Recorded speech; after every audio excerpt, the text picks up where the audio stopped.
Bom dia, igreja.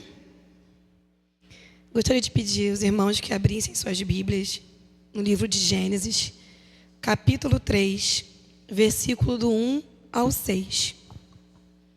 Enquanto os irmãos abrem suas Bíblias, eu queria pedir desculpa pela voz, né? Eu estou um pouco rouca. Agradecer a Deus por esse momento tão especial que Ele tem me proporcionado, nos proporcionado. Agradecer ao pastor Alexandre, né, por toda a atenção, paciência com a gente e ter nos ensinado grandes coisas. Amém? Podemos ler? Gênesis 3, de 1 ao 6, diz assim: Ora, a serpente era o mais astuto de todos os animais selvagens que o Senhor Deus tinha feito. E ela perguntou à mulher: Foi isso mesmo que Deus disse? Não coma de nenhum fruto das árvores do jardim? Respondeu a mulher à serpente: Podemos comer do fruto das árvores do jardim. Mas Deus disse: Não comam do fruto da árvore que está no meio do jardim, nem toque nele. Do contrário, vocês morrerão. Disse a serpente à mulher: Certamente não morrerão. Deus sabe que no dia em que deles comerem, seus olhos se abrirão, e vocês, como Deus, serão conhecedores do bem e do mal. Quando a mulher viu que a árvore parecia agradável ao paladar, era atraente aos olhos e, além disso, desejável para dela se obter discernimento, tomou do seu fruto, comeu e deu ao seu marido, que comeu também. O tema dessa mensagem hoje é: quando o pecado bate a porta.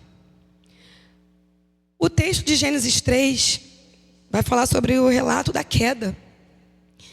E é um diálogo um tanto quanto inusitado para a gente hoje, uma mulher falar com um animal, especialmente uma cobra. Mas naquele dado momento não existia essa diferença, essa relação. Era comum, né? Eu acredito que Eva tinha essa liberdade com os outros animais para ser falado. Mas o diálogo em questão é uma ordem que foi dada a Adão. E nós vamos ver em Gênesis 2, 17, diz assim: E o Senhor Deus ordenou ao homem: Coma livremente de qualquer árvore do jardim, mas não coma da árvore do conhecimento do bem e do mal, porque no dia em que dela comer, certamente você morrerá. Um diálogo que mudou a história da humanidade. Mas nessa manhã eu gostaria de mostrar para vocês 3 pontos para sair daqui sabendo como lidar quando o pecado bater a sua porta. Ponto 1, cuidado com a dúvida. Você realmente crê no Deus da Bíblia que você diz conhecer? Permaneça firme na palavra para que a dúvida não venha entrar no seu coração. No versículo do 1 ao 3, diz: A serpente era o mais astuto de todos os animais selvagens que o Senhor tinha feito. E ela perguntou à mulher: Foi isso mesmo que Deus disse? Não coma de nenhum fruto da árvore do jardim? Respondeu a mulher à serpente: Podemos comer do fruto da árvore do jardim. Mas Deus disse: Não coma do fruto da árvore que está no meio do jardim, nem toque nele. Do contrário, vocês morrerão. A primeira coisa que a serpente falou: Tem certeza? Foi isso mesmo que Deus disse? Não coma. Quando o pecado está batendo a porta, o inimigo coloca a dúvida. E a dúvida ele coloca baseado naquilo que você tem de entendimento e conhecimento do seu Deus. Se você conhece bem o seu Deus, se você conhece bem a palavra do Senhor, a dúvida vai vir, mas você vai conseguir refutá-la. Porque a base para nós vencermos a dúvida que o inimigo coloca nas nossas vidas, na nossa mente, diariamente, é o conhecimento da palavra de Deus. Tem uma atitude bíblica quando as pessoas ao redor dizem tudo contra ao que você conhece do seu Deus. Em Mateus 13, 54, 56, nós vamos ver o relato sobre Jesus ser questionado como ser Messias. Mas ele é só o filho de um carpinteiro. Como que ele faz isso tudo? Como que ele faz os milagres? Mas quem verdadeiramente conhecia Jesus, quem verdadeiramente conhecia ele e o que ele fazia, não duvidou e viveu milagres. Alguns duvidaram porque não conheciam a essência de Jesus, ou talvez nem quisessem conhecê-lo como Messias. E por isso, muitos milagres não aconteceram em Nazaré.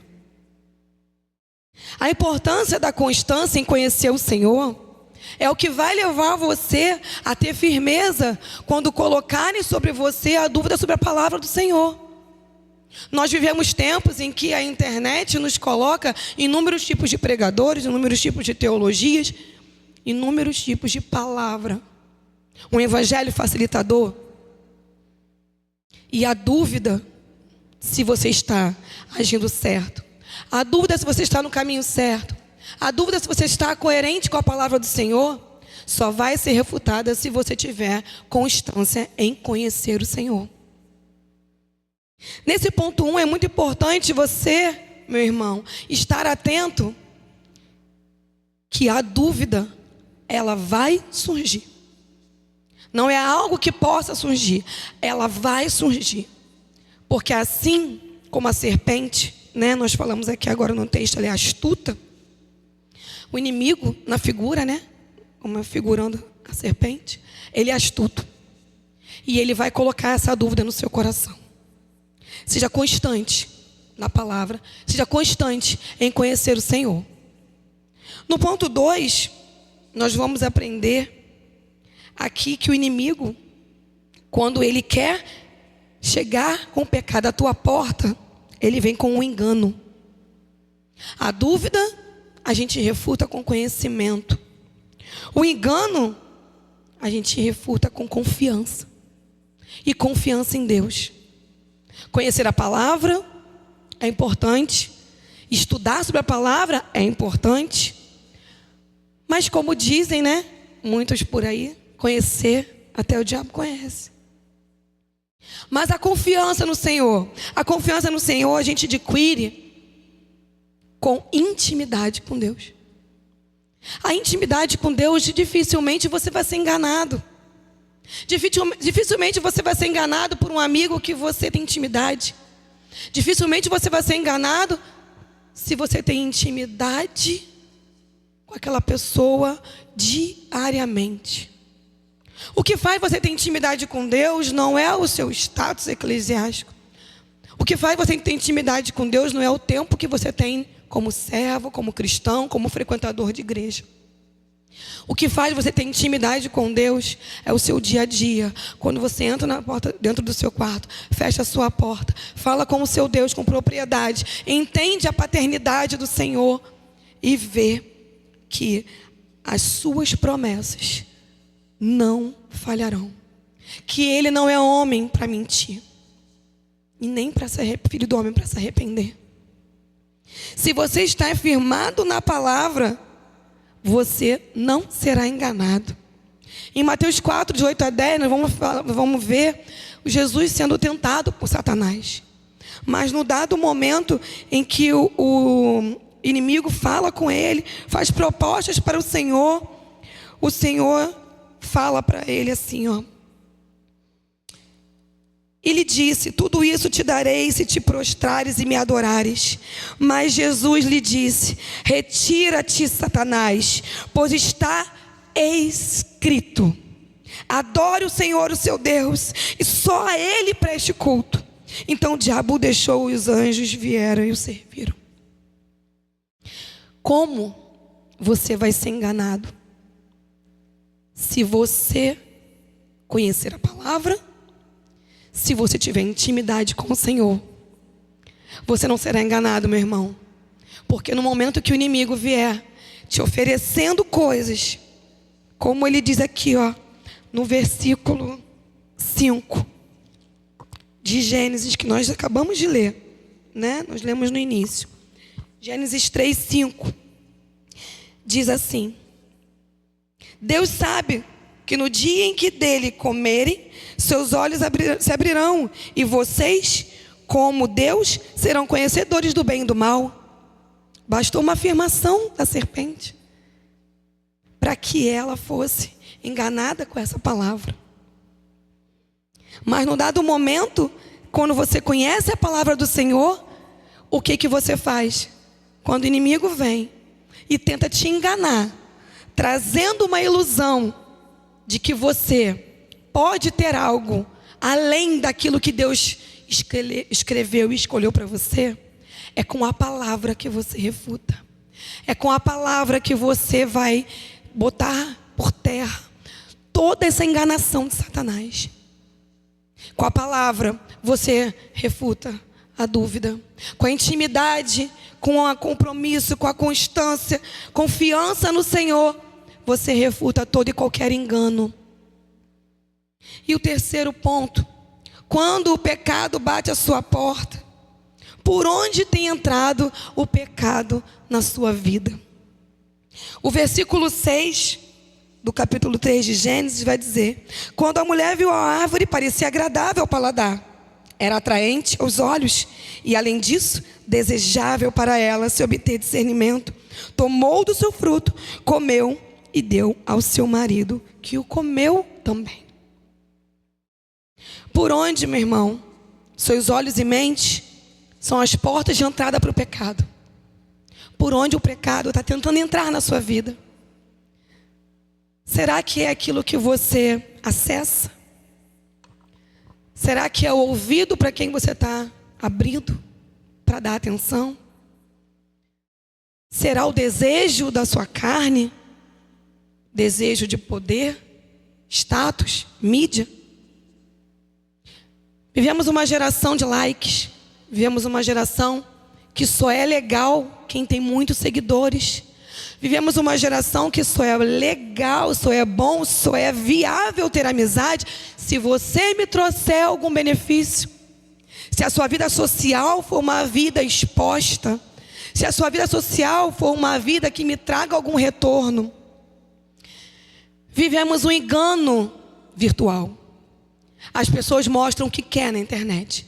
As pessoas não mostram a realidade.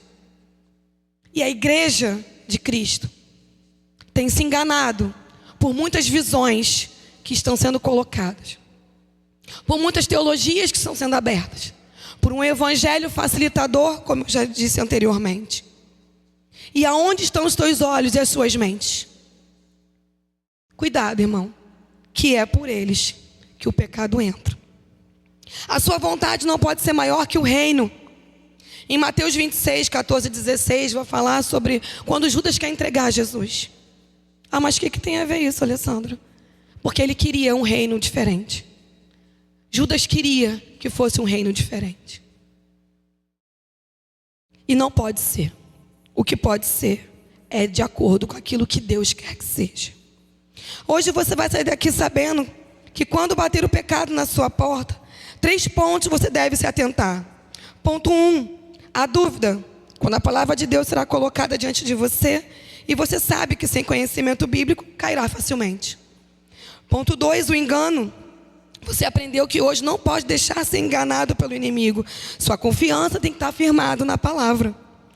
Ponto 3, você aprendeu que não abre as portas para o pecado entrar. Seus olhos e mente têm totalmente voltada para o autor e consumador da sua fé, que é Jesus Cristo. Não acabou no Éden. Não acabou, não foi o fim. Porque nós temos um Jesus que veio a esse mundo, que estava lá no início, na queda, mas que ele desceu do seu trono de glória. Veio a esse mundo para sofrer, morrer, e para que hoje você estivesse aqui, ouvindo essa palavra e guardando no seu coração 3 pontos, para que o pecado não entre quando bater a sua porta. E eu agradeço a oportunidade em nome de Jesus.